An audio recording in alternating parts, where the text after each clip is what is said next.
heard of Nirav Modi, but now there seems to be another defaulter, Vikram Kothari, the promoter of Rotomac pens. He has now been charged by the CBI, and his home and offices in Kanpur are, as we speak, being raided. It started at 4 a.m. this morning. The agency has charged him with rupees 800 crore of fraud. Vikram Kothari, his wife and son are being questioned.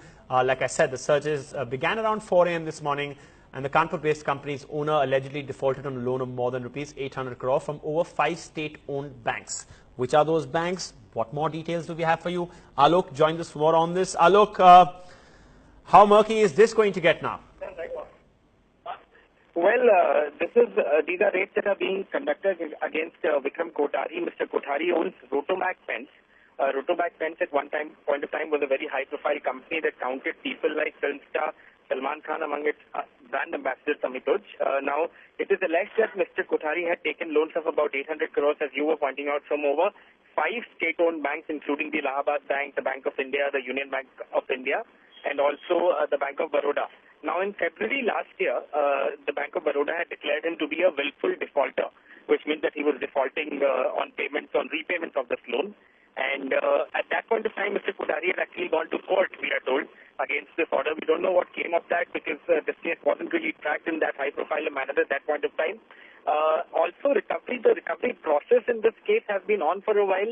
I have with me notices of auction of properties belonging to Mr. Kothari that have been given by different banks, including the Allahabad Bank and also one other state-owned bank. So this process has been on for a while, but perhaps after what has happened with Mr. Nirav Modi and the Punjab National Bank, the CBI wants to be seen to be acting in a proactive manner, and that's why these raids are being conducted.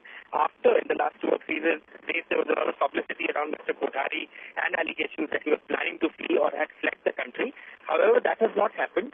He was seen at a wedding of a prominent citizen in Kanpur yesterday, and also gave out reportedly a statement to local media saying that he had no intentions of fleeing. So this is where the case stands right now. The CBI raids, as we speak, are still being conducted. The media is not being, of course, allowed inside his lavish residence in Kanpur where he lives. This is also a very strong business family in that sense.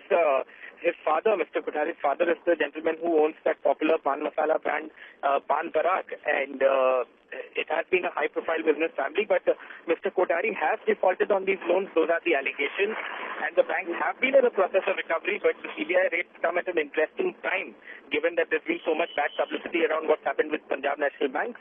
Perhaps that is the interesting thing as to the fact that the raids are being conducted right now in Kanpur. All right. His son is also being questioned, as is his wife. Thanks so much for that, Alok. Interesting that he was spotted at a wedding last night. That is quite...